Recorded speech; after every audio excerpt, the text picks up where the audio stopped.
Hello, I'm Salt Lake City Mayor Erin Mendenhall, And I am City Councilwoman Amy Fowler. and we're here by Sugar House Community Council with our best guys from the Community Council, Landon Clark and Will Coker. Thanks for being with us, guys. Thank you. We're excited right now to share some news with you that is part of the legislature's passing of the Transportation Omnibus bill that's on its way to Governor Cox now. Salt Lake City is set to receive $12 million to take the SLine up to Highland Drive. It's that head on the body of the SLine that we've been missing for so long, and we are really thrilled to have this opportunity. There isn't any option in this project to extend the SLine north or south on Highland Drive, just to bring it through and closer to the economic and the residential center of Sugar House. The SLine, as everybody knows, has been an incredible enhancement to our community. If you walk, bike, or ride along the SLine at the end of the workday, the corridor is filled with people walking their dogs, playing with their kids, or getting some exercise. I actually like to call the SLine Pathway the magic pathway because it's so comfortable, easy, safe to walk on. My dogs enjoy it. I love seeing all of the kids riding their bikes and feeling safe in that area. So this is a truly inspired transit and trail oriented development, that is really the envy of many people across the country. And I'm so looking forward to this expansion.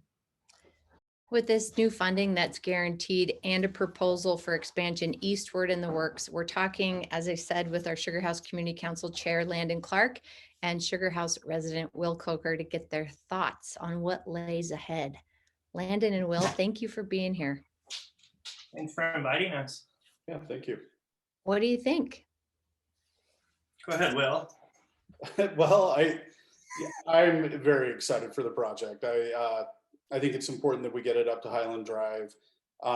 That's where a lot of the building, a lot of the new population growth in Sugar House is happening. And that S-line is vital to our community to be able to connect to other modes of transportation. It takes us down to the central station, and really from there, you can get anywhere in the valley. So I think it's going to help with some of the congestion we see in Sugar House, and it's going to give us a greener mode of transportation. So I'm very excited.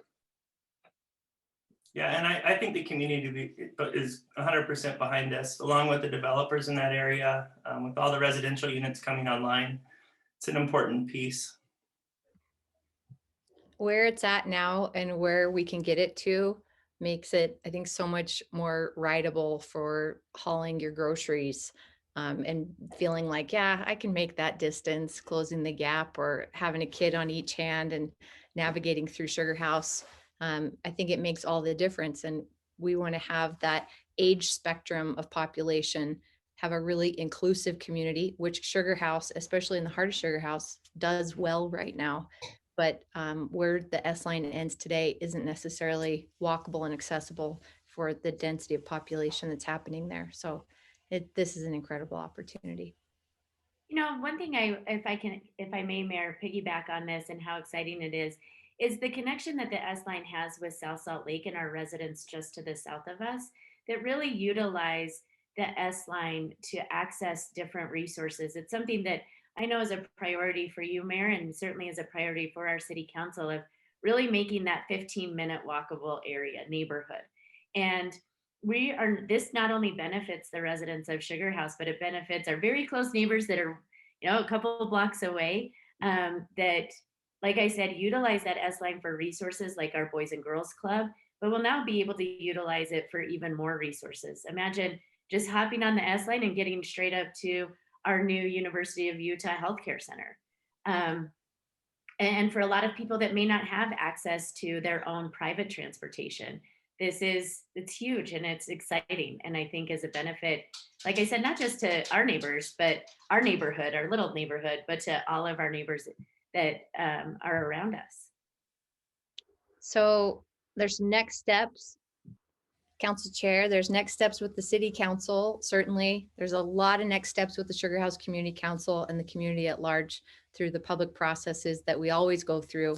on major capital projects like this. So stay tuned, go to your Sugar House Community Council, have your voices heard, and help us shape this head to be as magnificent as we know it can be. Thanks for being here today. Thank you, Mayor. Looking Thank forward you. to further Thank conversation. you. Thank you.